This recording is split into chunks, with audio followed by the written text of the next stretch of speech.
আমরা যেখানে বসে আছি তার নাম পৃথিবী নামক গ্রহ জমিন।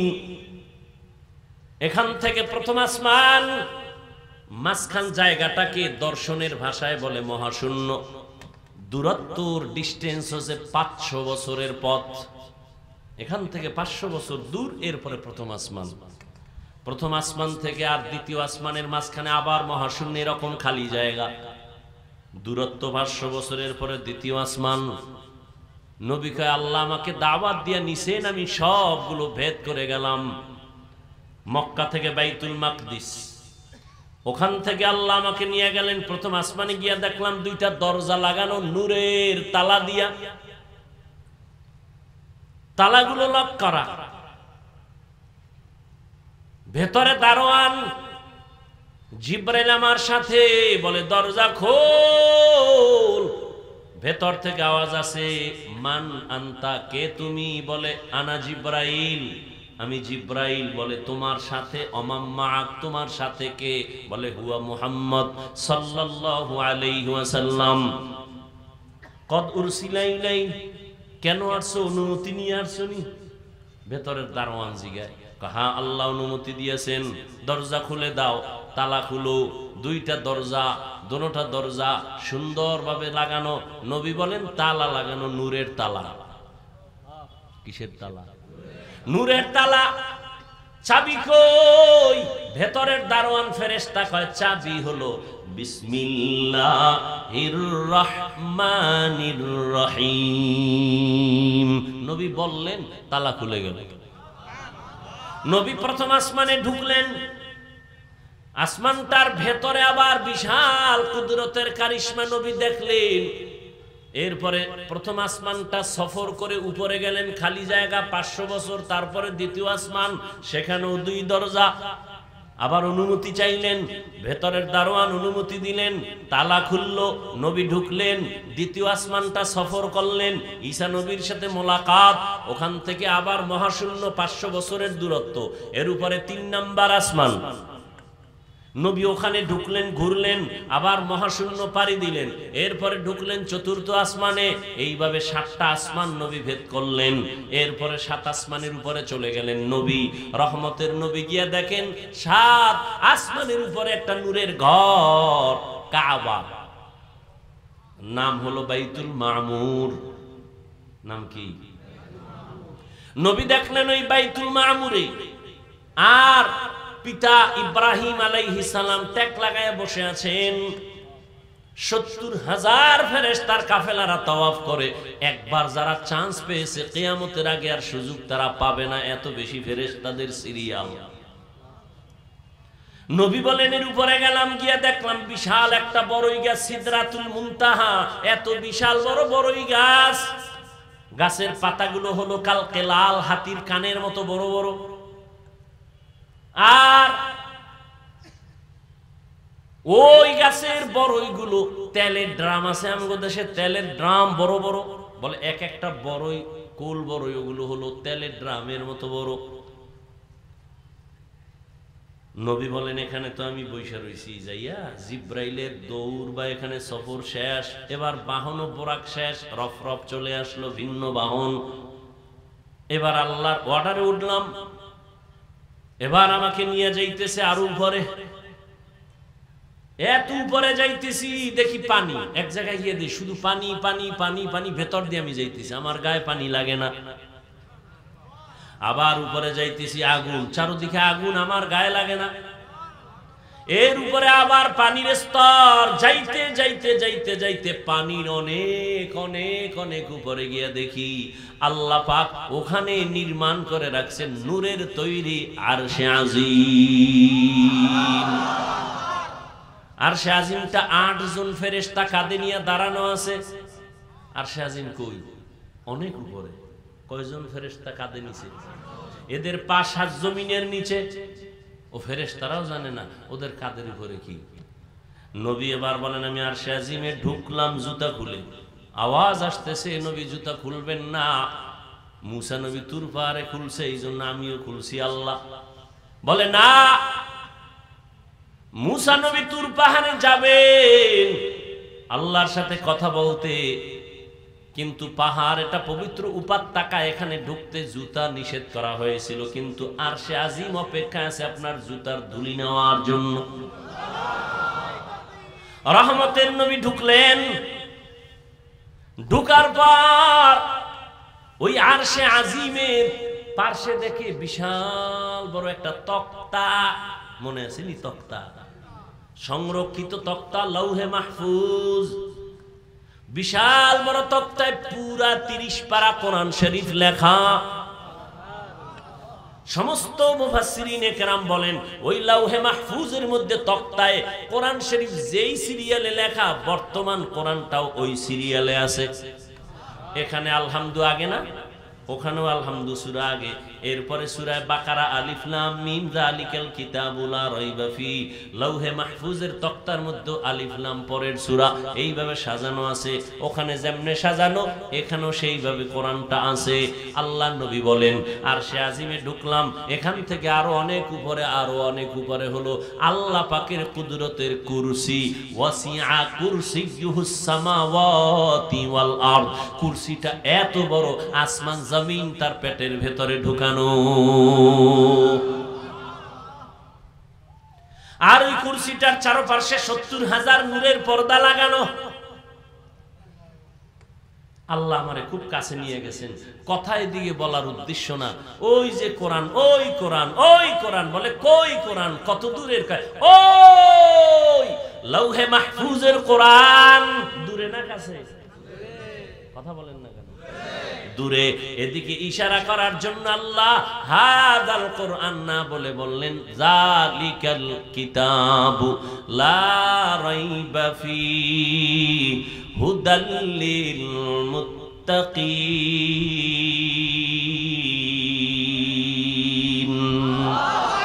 এই কালামে জিন্দা কুরআনে হাকিম, হিকমতে উলায়া জালাস্তু কাদিম। কোরআনে কোনো ভুল আসেনি?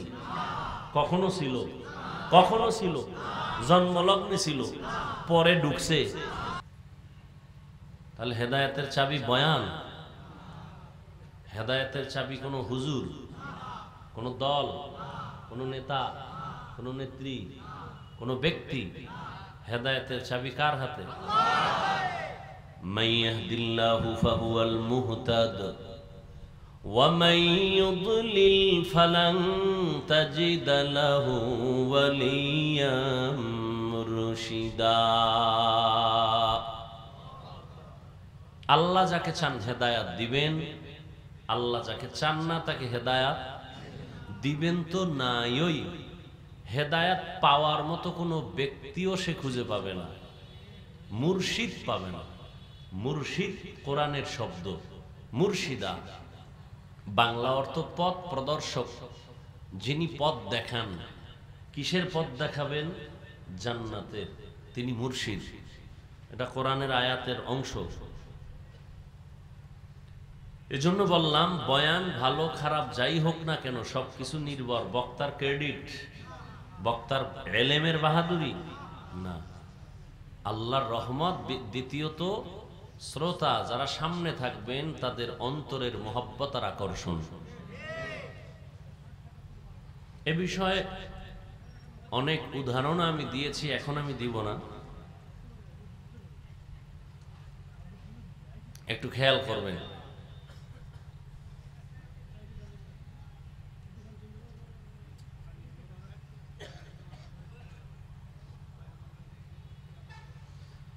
আল্লাহ, ওলামায়ে কেরাম আলোচনা করেছেন, আপনারা শুনেছেন।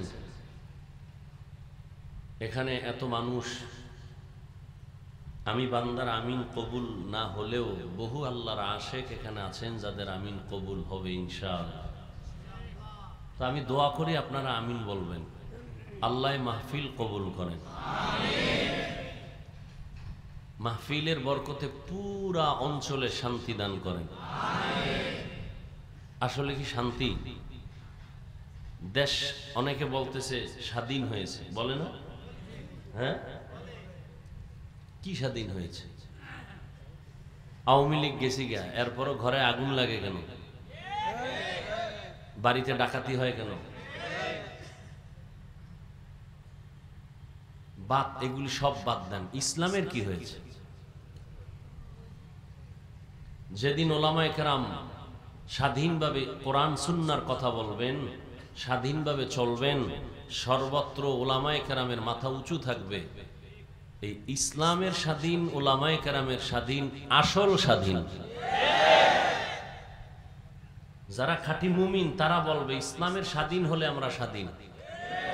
এক দল গেছে আর এক দল আসবে, এ স্বাধীন না। আপনি আপনি জুলুম বলতেছেন, আপনি ভাইয়ের সাথে জুলুম করেন নাই? তবে একটা মনে রাখবেন, জুলুমের বিচার মরার আগে হবে। মরার পরে না, আগে? আগে হবে। এটা রাসূলের হাদিস। ভাই হইয়া বোনের সাথে জুলুম করছেন, বিচারটা মরার আগে। শিক্ষকের সাথে ছাত্র হয়ে জুলুম, বিচার মরার আগে। মা বাপ সন্তানের উপরে জুলুম, মরার আগে বিচার। স্বামী স্ত্রীর উপরে জুলুম, স্ত্রী স্বামীর উপরে জুলুম, মৃত্যুর আগে বিচার। সব জুলুমের বিচার মরার আগে হবে। ক্বালান নবিয়্যু সাল্লাল্লাহু আলাইহি ওয়া আলিহি ওয়া সাল্লাম ইসনানি ইউআজ্জিলুহুম আল্লাহু ফিদ দুনিয়া আল বাগয়ু ওয়া উকুকুল ওয়ালিদাইন। নবীজি বলেন, দুইটা অপরাধ আছে যা করলে শাস্তি দুনিয়ায় হবে। প্রথম অপরাধের নাম জুলুম, দ্বিতীয় অপরাধের নাম মা বাবার সাথে বেয়াদবি। এই দুইটা অপরাধ করলে শাস্তি মরার পরে না আগে? আগে। মসজিদে আলেম কথা বলবে স্বাধীনভাবে কোরআন সুন্নাহর আলোকে, সেখানে কোনো ডিরেকশন দেওয়া জুলুম। এভাবে বয়ান করেন, সেভাবে বয়ান করেন, হস্তক্ষেপ করার নাম জুলুম। জুলুম তিন প্রকার: আল্লাহর সাথে জুলুম, নিজের সাথে জুলুম, অন্যের সাথে জুলুম। জুলুম হারাম। আল্লাহর সাথে জুলুমের নাম শিরিক। আল্লাহর সাথে জুলুমের নাম শিরিক। আল্লাহ জুলুম থেকে, শিরিক থেকে আমার দেশকে, গোটা জাতিকে, আমাদেরকে কুদরতের দ্বারা আল্লাহ হেফাজত করেন।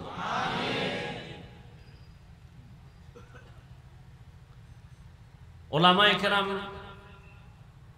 আয়াত আর হাদিসের তরজমা করব, কিছু ব্যাখ্যা করব। এর আগে দুই একটা কথা বলি, খেয়াল করেন। কিয়ামতের আগের দিন পর্যন্ত এক সেকেন্ডের জন্য নবীজি আর এই জমিনে আসবেন না দ্বীনের দাওয়াত নিয়ে। আসবেন? সাহাবায়ে কেরামও আসবেন, আইম্মায়ে কেরামও আসবেন। ইমামে আজম আবু হানিফা, ইমাম শাফিঈ, ইমাম মালিক, ইমাম আহমদ বিন হাম্বল, ইমাম বুখারী, ইমাম তিরমিজি, ইমাম মুসলিম, ইমাম আবু দাউদ সহ কোন ইমামরা আসবেন না কিয়ামতের আগে। বড় বড় বড় বড় ব্যক্তি, আউলিয়া যাদের বলি, ওলি যাদেরকে আল্লাহ কোরআনে হাদিসে বলছেন, বুখারী শরীফে বলা হয়েছে ওলিয়া উলিয়াদের গুণগান। অনেকে ওলিয়া উলিয়া বুঝে না, বিশ্বাস করে না, আন্দাজি, খবর নাই তলা।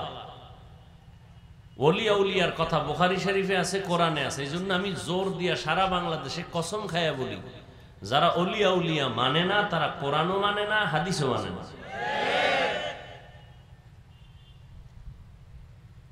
খুব খেয়াল করেন। তাহলে নবী আসবেন না, সাহাবায়ে কেরাম আসবেন না, কোন আইম্মায়ে কেরাম আসবেন না। বড় বড় যাদেরকে আমরা বলি ওলি আউলিয়া, মুজাদ্দিদ আল ফেসানি, কাসেম নানতবি, বড় পীর আব্দুল কাদের জিলানী, ইমাম গজালি, খাজা মাইনুদ্দিন চিশতি আজমিরি, এগুলো দাম নাই। খাজা মাইনুদ্দিন চিশতি আজমিরি মদিনার থেকে আসছেন ভারতে কালেমার দাওয়াত দিতে। আল্লাহর বান্দার হাতে কালেমা পড়ে 90 লক্ষ বিধর্মী মুসলমান হয়েছে।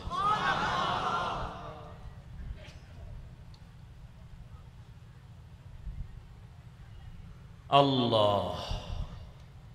তো কিয়ামত পর্যন্ত এই উম্মত জান্নাতের পথে যাবে, চলবে, জান্নাতে যাবে। কিন্তু জান্নাতে যাবে যে সেই পথটা কোথায় পাবে? পথের তো অনেক হয়ে গেছে, ডান বাম অভাব নাই। রসুল বলে গেছেন 72 দলে 72টা রাস্তা হবে, এক এক দলের এক এক পথ। কেউ বলে মাজারে সেজদা দাও, এটাই শান্তির পথ, বলে না? কেউ বলে পীরকে সেজদা দাও, এটাই শান্তির পথ, এটাই নাজাতের পথ। কেউ বলে হুজুরদের বিরোধিতা করো, এটাই শান্তি। কি আছে না নাই? আর আমি না মনে করি বিপদ, কিন্তু যে বিরোধিতা করে সে তো মনে করে এর মধ্যে শান্তি। কি কোরআনের বিরুদ্ধে বলতে পারলে মনে করে শান্তি, তার বুঝ এরকম। আসলে সঠিক পথটা কোথায় পাবো? ঠিকানা কি? নবী আসবেন না, সাহাবায়ে কেরাম আসবেন না, তাবেঈন আসবেন না, তাবে তাবেঈন আসবেন না, পথ কই? ঠিকানা কই? খুব খেয়াল করেন, পথের টোটাল স্পষ্ট নির্ভেজাল ঠিকানা পাবেন কোরআন হাদিসে। কোথায়? কিন্তু কপাল খারাপ, কোরআন শরীফ ইংলিশ না আরবি? আরবি। হাদিসও আরবি। কিন্তু কপাল খারাপ যে আপনি কোরআনের আরবিও পড়তে পারেন না, বুঝবেন তো পরের কথা, হাদিসও পারেন না, হাদিসও বুঝেন না। এখন আপনি কি করবেন? কোরআন হাদিসের আরবি বুঝেন না, পড়তে পারেন না, কিন্তু ঠিকানা তো জান্নাতের এখানে। আপনি পড়তেই পারেন না, বুঝবেন কি? এখন আপনার করণীয় কি? কিয়ামত পর্যন্তের স্থায়ী সমাধান একটা, কোরআন সুন্নাহর আলোকে জান্নাতের সঠিক পথ খুঁজে পাওয়ার একমাত্র ঠিকানা এ জমিনে কিয়ামত পর্যন্ত উলামায়ে আহলে হকের সোহবত, উলামায়ে আহলে হকের পরামর্শ, এদের সংস্রব ছাড়া জান্নাতের পথ পাবে না। যারা উলামায়ে কেরামকে দূরে ঠেলে আলাদা হবে, এদের দুনিয়াও ধ্বংস, আখিরাতও ধ্বংস। সেই উলামাদের জন্য দোয়া করি, আল্লাহ সমস্ত উলামায়ে কেরামের ইজ্জতকে আল্লাহ বাড়ায় দেয়। এবার তো আমি নাচতে হইছে, কারণ সব তো আর আলেমের পক্ষে না। দেখেন, আপনারা তো আমাকে ভাগ করেন না। এই এটা কোন থানা? সদর, নড়াইলের মানুষ। একটু খেয়াল করো, শত্রুর কথাও মাঝে মাঝে শুইলো, কামে লাগে। যারা মনে করে আমি তোমার শত্রু, শুনো,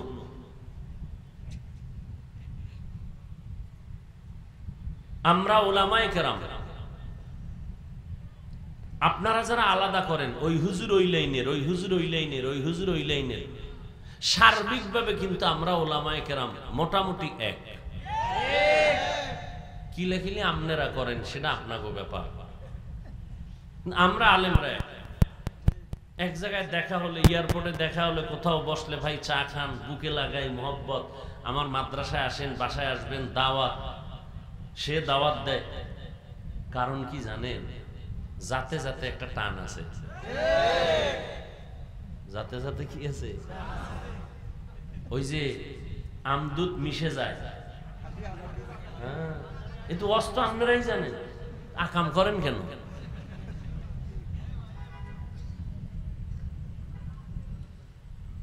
খুব খেয়াল করেন তো।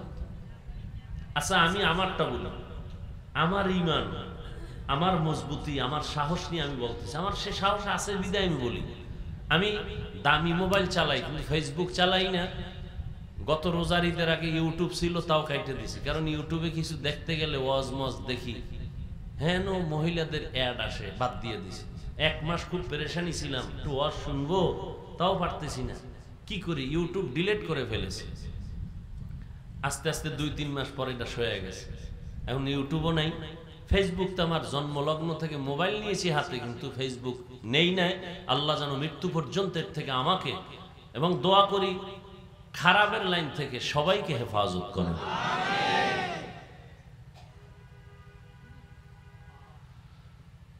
উলামায়ে কেরামের বিষয়ে আমি কিছু লেখা তো দূরের কথা, বলা দূরের কথা, আমি সবাইকে বারবার বারবার আহ্বান করছি, যে যেই লাইনে থাকেন অন্তত যদি শুনেন সে আলেম, বিরোধিতা করবেন না,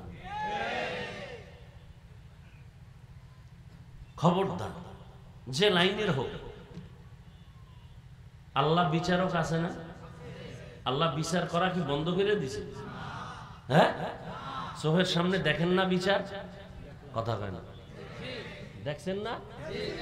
আল্লাহ দেখাইছেন না? সে আল্লাহ আছে তো, তো টেনশন কেন? হুজুরের নিয়ে মাথা ঘামান কেন? আপনি আপনার নিজের নিয়ে মাথা ঘামান। আপনার মাইয়ার হক আদায় করছেন নি?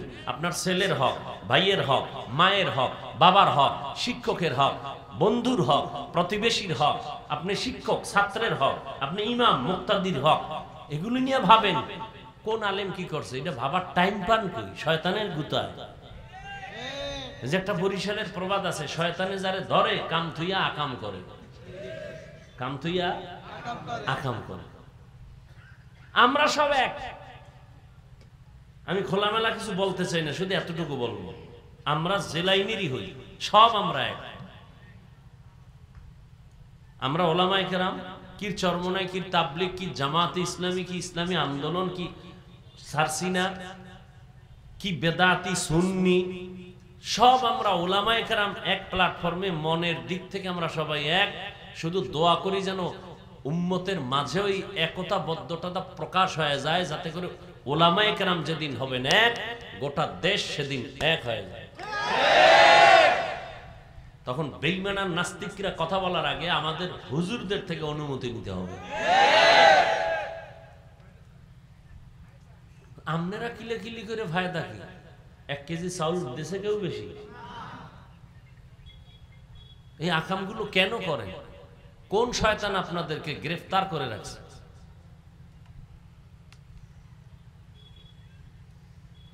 আর আমি তো মোবাইলের বিরুদ্ধে এমন কোন ওয়াজ নাই বলি না, এবং ইদানিং তো আরো জোর দিয়ে বলি, যারা আলেমদের বিরুদ্ধে লেখে বলে এরা বেয়াদব। এরা কি? নিকৃষ্টতম বেয়াদব। শুধু বেয়াদব না, মানুষের সৌন্দর্যের নাম আদব। আমি হাদিস পড়েছি, আয়াত পড়েছি, তাফসির করতে পারি না, ওই এলাম আমার নাই। কেউ যদি প্রশ্ন করেন হাফিজ ভাই তাফসির করেন না, না আমি করি না। তাফসির যে করে তাকে নিয়ে তাফসির শুনবেন, আমার সেই হ্যাডম নাই। আমি এত এলেমওয়ালা না। আপনি আসছেন কেন সেটা আপনাকে জিজ্ঞাসা করার দরকার। আপনি জানেন আমার এলেম নাই, আপনি জানেন আমার কিচ্ছু নাই, আসছেন কেন?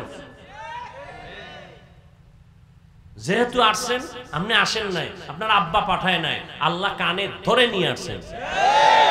এটাকে বড় হেদায়েত দান করেন আল্লাহ। আপনি দয়া করে তাদের হেদায়েত দান করেন আল্লাহ। আপনি দয়া করে তাদের হেদায়েত দান করেন আল্লাহ। আপনার ইলমে যদি, কুদরতে যদি এদের উপরে হেদায়েতের ফাইনাল সিদ্ধান্ত না থাকে যে হেদায়েত হবে না, আল্লাহ এদেরকে আপনি কুদরতের দ্বারা দমন করে দেন।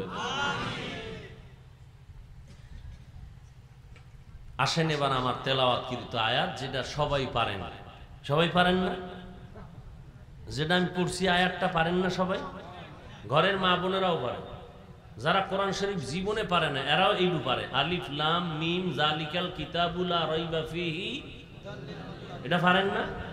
পারেন। আজকে এটার মধ্যে কি আছে শুনায় যাবো, যদি আপনারা উঠা বসা না করেন। উঠলে আমিও উঠব, কারণ মেহমানদের দাওয়াত দিয়ে মেজবান পালায় যাইব, এইটা এই নীতি মুসলমানের ভালো নীতি না। আলিফ লাম মিম, আল্লাহ বলেন ওয়াল্লাহু আ'লামু বিমুরাদিহি বিযালিক যালিকাল কিতাবু লা রাইবা ফিহি। কোরআন এমন একটা কিতাব যার মধ্যে কোনো ভুল নাই, ভুলের অবকাশ নাই, সন্দেহ নাই। হুদাল লিল মুত্তাকিন, এটা এমন একটা কিতাব আল্লাহ অবতীর্ণ করেছেন, এই কিতাবে পথ দেখাবে ওই সমস্ত বান্দা বান্দীদেরকে যারা আল্লাহকে ভয় করে, মুত্তাকি, এদেরকেই শুধু পথ দেখাবে কোরআন। এই হলো তরজমা আয়াতের। হাদিস পড়েছি, নবী বলেন মান তাওয়াজা লিল্লাহ রাফাআহুল্লাহ, যেই ব্যক্তি আল্লাহর সন্তুষ্টির জন্য নিজের ছোট মনে করে চলবে, আল্লাহ তার মর্যাদা বাড়ায় দিবেন। নিজেকে যদি বড় বানাতে চাও হে মুমিন, নিজেকে যদি বড় বানাতে চাও হে মুমিন, বড়দের কদমে নিজেকে করে দাও বিলীন। আমরা তো সবাই বড় মনে করি। বড় মনে করার এই গুণটা আল্লাহর না, মুমিনের না, নবীর না, এই গুণটা ইবলিসের। আমি তার থেকে ভালো।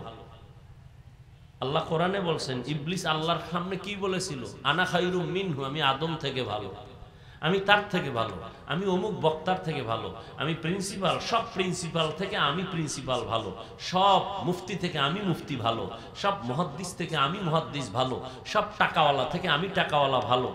এই আমি ভালো, আমি ভালো, আমি ভালো, আমি ভালো, আমি বড়, আমি বড়, এই স্লোগানটা ইবলিসের স্লোগান। আচ্ছা, এরপরে আসেন, বড় যে দাবি করবেন, কি পুঁজি কি আপনার কাছে বড়? আয়াতের তর্জমা বলে ফেলছি, এবার ব্যাখ্যা চলতেছে। কি বড় যে দাবি করি, বড়র তো একটা পুঁজি থাকতে হবে। কয় আমার টাকা আছে, আমি নড়াইলের মধ্যে বড় টাকাওয়ালা। তো তুমি বড়ত্ব তো টিকে থাকবে তখন তোমার চ্যালেঞ্জে কেউ আগাইতে পারবে না, উপরে উঠতে পারবে না যখন। তোমার নড়াইলের বাহাদুরি তো যশোরে টিকবে না, সেখানে তো আরো বড় বয়ে বয়ে গাঞ্জা খায়, তোমার থেকে বড় নাই? যশোরের বড় গাঞ্জা খায়, ঢাকার ডায় মদ খায়, হ্যাঁ আরো বড়। তোমার বাড়ি আছে 3টা, যশোরওয়ালার বাড়ি আছে 5টা, ঢাকাওয়ালার আছে 10টা। তাহলে এই বড়র কোনো বড়ত্বের কোনো ভ্যালু নাই। আসেন, আমার কণ্ঠ বড়, আমার এলেম বেশি, কত বেশি? আমার ডিগ্রি বেশি, কত বেশি? আমি বড় মুফতি, বড় মুহাদ্দিস, বড় মুফাসসির, কত বড়? আবু বকর থেকে, ওমরে ফারুক থেকে, আব্দুল্লাহ ইবনে আব্বাস থেকে। তো এক জায়গায় গিয়ে আমি ব্রেক, আমি যাইতে যাইতে এক জায়গায় আমি তো ধাক্কা দিয়ে সাহাবাদের কাছে গেছি না। এই যুগে যারা আছে এদের কাছেও তো আমি ছোট, এলেমে আমলে। আমি ধাক্কা দিয়ে ওদিকে গেলাম বুঝার জন্য, সাহাবাদের থেকে কি বড় মুফাসসির কেউ আছে? আবার সাহাবায়ে কেরাম যত বড় এলেমালা হোক, নবীর তুলনা হবে? রসুলের সাথে তুলনা হবে? কিসের বড়? আপনার বড় গিয়ে যদি এক জায়গায় ধাক্কা খেয়ে নিচে বুঝে যায়, এই বড়র ভ্যালু কি? বড় তো তিনি, যার সামনে কোনো বড় নাই, তিনি হলেন আল্লাহ, তিনি হলেন। এজন্য আমরা বলি আল্লাহু আকবার, যার উপরে কোনো বড় নাই। এরপর একটু বুঝাই, যে কোরআন শরীফ পড়তে জানে না, যে কোরআন শরীফ পড়তে জানে তার কাছে সে ছোট। যে কোরআন শরীফ পড়তে জানে, অর্থ জানে না, যে অর্থ জানে তার কাছে ওই পড়নেওয়ালা ছোট। দেখেন, আবার যে কোরআন পড়তেও জানে, অর্থও জানে, তাফসীর জানে না, তাহলে অর্থ জাননেওয়ালা তাফসীর কারকের কাছে ছোট। আবার একজনে কোরআনের তাফসীর জানে, হালকা পাতলা বেশি জানে না, বিজ্ঞ ব্যক্তির কাছে সে ছোট। আবার কোরআনের তাফসীর জানে কিন্তু কোরআনের আয়াত দিয়া ফিকহ মাসআলা বের করতে পারে না, এটা পারে মুফতিরা, তাহলে মুফাসসির সাহেব মুফতির কাছে ছোট। কি উলামায়ে কেরাম সাক্ষী দিয়েন, উল্টা পাল্টা হইলে ভুল ধরে ফেলাই। এখন ভয়টা আছে না? কোনো ভয় নেই। আর একদল চেয়ারে বসার আগে কোনো ভয় আছে? কোনো ভয় নেই। আর আমগো হুজুরগো ভয় আগেও নাই, এখনো নেই। আমরা আগেও যেরকম ছিল এখনো আছি, সামনেও থাকবো। চেয়ারম্যানের চেয়ারের মেয়াদ শেষ নাকি আরো আছে? কিন্তু হুজুরগো চেয়ারের মেয়াদ কয়দিন? আমরা দুনিয়ায় বাদশা, পরকালেও বাদশা। কি ফিডাফিডি না আপনারা করতেছেন? আমরা তো কোন হুজুরগুলোকে ফিডাফিডি করি না। সেদিনও 10 লাইনের হুজুর লইয়া খাইয়ে লইয়া এরপর আইছে। 10 লাইনের হুজুর, বুঝেননি? এক হুজুরের লইয়া খাইছে, হে তো আমার দেখলি কাফের কইত। কিন্তু সব হুজুর আমরা এক। ওই যে শুরুতে বলছিলাম, যাতে যাতে একটা তাল আছে, মিল আছে। ওলামায়ে কেরাম এক হতে বাধ্য। আপনি এক হবেন কিভাবে? নকল সাইনবোর্ড বাদ দিয়ে আসলটা ধরেন। তুমি আওয়ামী লীগ, বিএনপি কে, জামাতকে, আন্দোলনকে, চরমনাইকে, উজানিকে, সারসিনা সব বাদ, পরিচয় একটা, আমরা মুসলমান। বাস এই স্লোগানে এক হয়ে যায়, দূরত্ব কমায় না। অন্তরে একজনকে গালি দেওয়ার গুণটা অর্জন করলেন, প্রশংসা করার গুণটা অর্জন করতে পারলেন না। একজনকে সিসি কয়া তাড়ায় দেওয়ার গুণটা অর্জন করলেন, বুকে লাগাবার গুণটা অর্জন করতে পারলেন না। কি মুসলমান হইল? আল্লাহ আমাকে আপনাদের সবাইকে হেদায়েতের দৌলত দান করেন, বিনয়ী জিন্দেগি দান করেন। আলিফ লাম মিম, এই অক্ষর দিয়েই দেখেন এখানে কি রহস্য ঢুকানো। পৃথিবীতে যত ভাষা আছে ওই ভাষা শেখার জন্য নির্দিষ্ট কিছু বর্ণ আছে। ওই বর্ণগুলো কখনো থাকে বিক্ষিপ্ত, কখনো থাকে বিন্যস্ত। যেমন ক খ সরু সারেয়া, এটি বাংলা ভাষার জন্য বাংলা বর্ণ। ABCD ইংলিশ শেখার জন্য ইংরেজি বর্ণ। উর্দু, হিন্দি, ফার্সি শেখার জন্য ওখানে কিছু বর্ণ আছে। আলিফ বা এর পরে পে, 3 নক্তা নিচে দেওয়া, টে আছে, জে আছে, গাফ আছে। এগুলো না চিনলে সে ফার্সি বলতে পারবে, ভাষা চিনবে না। কোরআন শিখার জন্য আরবির জন্য 29টা অক্ষর আছে, আলিফ বা তা থা ইয়া পর্যন্ত। এই অক্ষরগুলো কখনো থাকে বিন্যস্ত, কখনো বিক্ষিপ্ত। সরোয়া, সরেয়া, ক খ গ গহ এগুলো বিন্যস্ত। ক ল ম বিক্ষিপ্ত। আলিফ বা তা সা বিন্যস্ত। আলিফ লাম মিম বিক্ষিপ্ত। আলিফ লাম র বিক্ষিপ্ত। বর্ণকে তাফসীরের ভাষায় মুফাসসিরিনে কেরাম বলেন এগুলোকে হুরুফে মুকাত্তাআত বলা হয়। বাংলা অর্থ কি? আরবি বিক্ষিপ্ত বর্ণমালা। এবার শুনেন এই অক্ষরগুলো যে আল্লাহ কোরআনের আরো অনেক জায়গায় দিয়েছেন। হামিম, কাফ হা ইয়া আইন সাদ, নুন, তাহা, ইয়াসিন, আলিফ লাম রা। আছে না নাই? প্রথম কথা হলো এই অক্ষরগুলোর কোনো অর্থ নাই। সমস্ত মুফাসসিরিনে কেরাম তাফসীর লিখতে গিয়া, তরজমার তাফসীর যখন লেখছেন, নিচে নিচে লেখছেন আলিফ লামের নিচে লেখছেন আল্লাহু আ'লামু বিমুরাদিহি বিযালিক। আমি যত বড় ইমাম ফখরুদ্দিন রাজি হই না কেন, আমি যত বড় মুফাসসির হই না কেন, আমি আলিফ লাম মিমের তরজমা জানি না, রহস্য জানি না। এ বিষয়ে আল্লাহ ভালো জানেন। আমি কি জানি? সামনের থেকে বলতেছি যালিকাল কিতাবু লা রাইবা ফি, এটা এমন একটা কিতাব যার মধ্যে কোনো সন্দেহ নাই। আলিফ লামের তরজমা বাদ দিছে কেন আমি জানি না। মুফাসসিরিনে কেরাম এখান থেকে কিছু নোক্তা বের করেছেন, রহস্য উদ্ঘাটন করেছেন। আল্লাহ অক্ষর দিলেন, এই অক্ষরগুলো দিয়া কি বুঝাইলেন?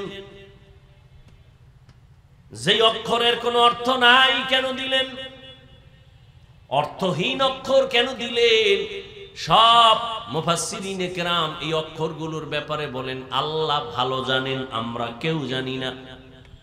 এর রহস্য কি? আল্লাহ দিলেন কেন? এর কয়েকটা জবাবের আমি 2টা জবাব হয়তো আপনাদেরকে বলবো, ধৈর্য হারাবেন না। 1 নাম্বার জবাব, প্রশ্ন কি? অর্থ ছাড়া অক্ষর দিলেন কেন?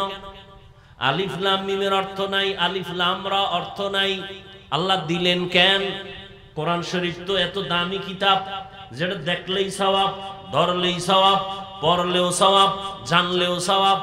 এত দামি একটা কিতাব, জমিনের মধ্যে দ্বিতীয় কোনো আর কিতাব নাই। এ কোরআনের সাথে তুলনা দেওয়ার মতো কোনো কিতাব নাই। জমিনে সব লেখকের লেখার মধ্যে ভুল আছে, আল্লাহর দেওয়া কিতাব কোরআনে কোনো ভুল নাই। এমন একটা দামি কিতাব, যদি বান্দা এই অক্ষরগুলো কোরআনের একটা হরফ নামাজের মধ্যে দাঁড়ায় পড়ে, 100 নেক আল্লাহ দান করেন এক একটা অক্ষরের বিনিময়ে। বসে বসে যখন পড়বেন তখন 50টা নেক আল্লাহ দান করবেন। এত সুন্দর দামি কোরআন, এই কোরআনের ভেতরে আল্লাহ কেন অর্থহীন অক্ষর দিলেন? এমন অক্ষর কেন দিলেন যেগুলোর অর্থ নাই? 1 নাম্বার জবাব, আল্লাহ তাআলা গোটা দুনিয়ার মুমিনের ঈমানটারে পরীক্ষা করলেন এই অক্ষর দিয়া। ও মুমিন, তোমার জীবনের পাথেও দিলাম কোরআন, এখন তুমি কি আমার কোরআনটা পুরা মানবা নাকি পুরাটা মানবা না? বুঝলে মানবা নাকি বুঝলে মানবা না? এখানে তোমার পরীক্ষা। যদি কোনো মুমিন বলে আমি আল্লাহর কোরআন বুঝলেও মানি না বুঝলেও মানি, ওই লোকটা রিকশা ড্রাইভার হলো, সে মুমিন, তার ঈমান তাজা। আর যদি কেউ বলে আমি আল্লাহর কোরআন বুঝলে মানি, না বুঝলে মানি না, ও যদি 22 হাত পাগড়িওয়ালা হয় তাজা বেঈমান। কোরআন সবাই একভাবে বুঝবে না, বুঝার মেধা আল্লাহ দেন নাই। এই কারণে এক একজন এক এক লাইনে বুঝছেন, তো এই জন্য এক এক ধরনের তাফসীর হয়েছে। আল্লাহ মুমিনের ঈমান পরীক্ষা করলেন এই অক্ষরগুলো দিয়া। ও বান্দা, তুমি এতই বুঝো, এতই জানো,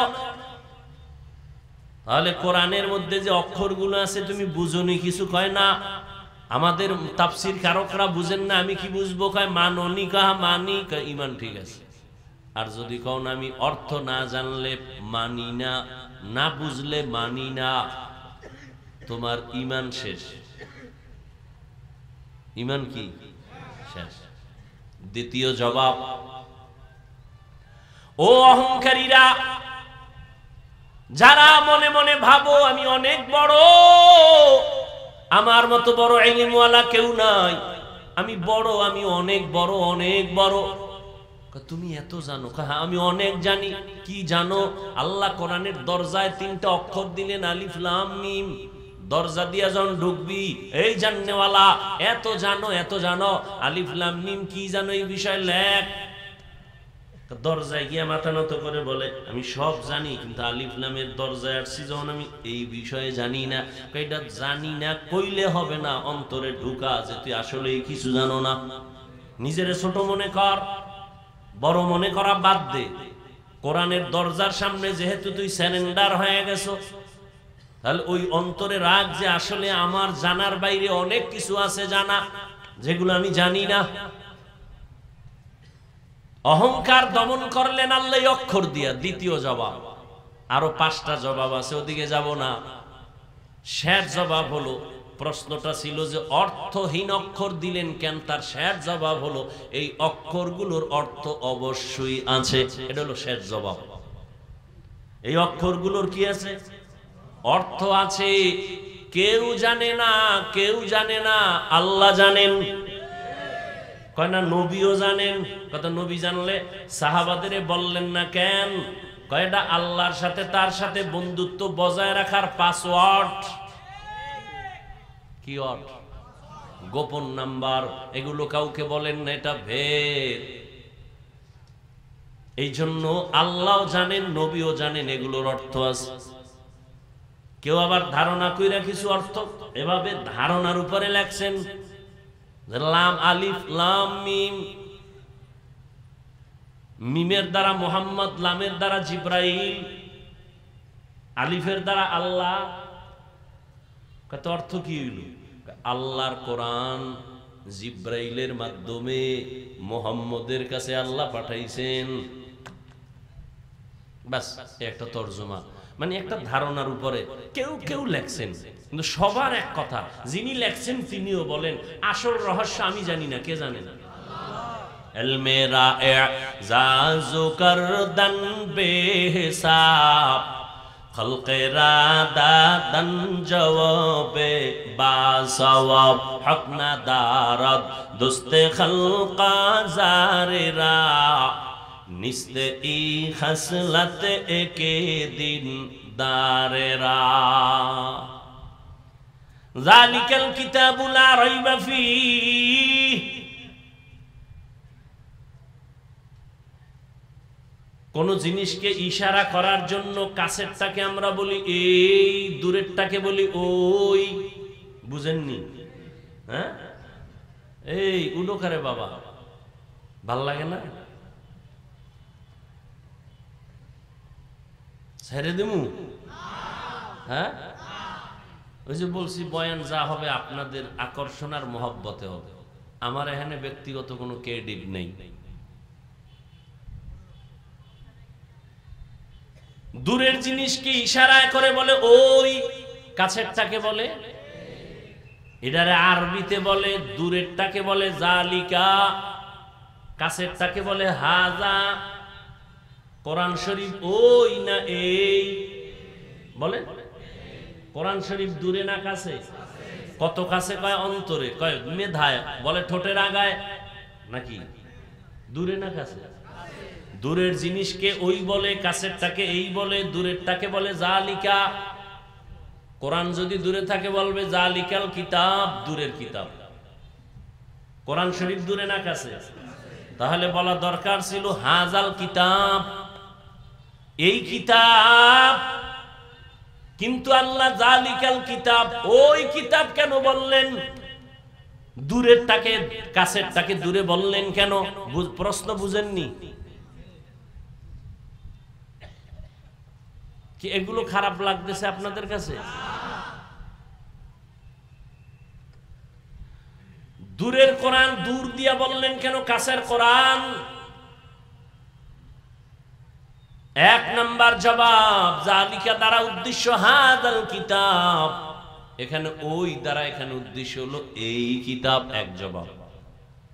দ্বিতীয় জবাব, আসলেই কোরআন যদিও তুমি দেখো কাছে, কিন্তু না, যদিও দেখো লেখা কোরআন তোমার হাতের নাগালে আছে, কাগজে লেখা, কিন্তু এর ভেদের রহস্যের ইলম ও মারিফত তোমার মেধা থেকে অনেক অনেক অনেক অনেক দূরে।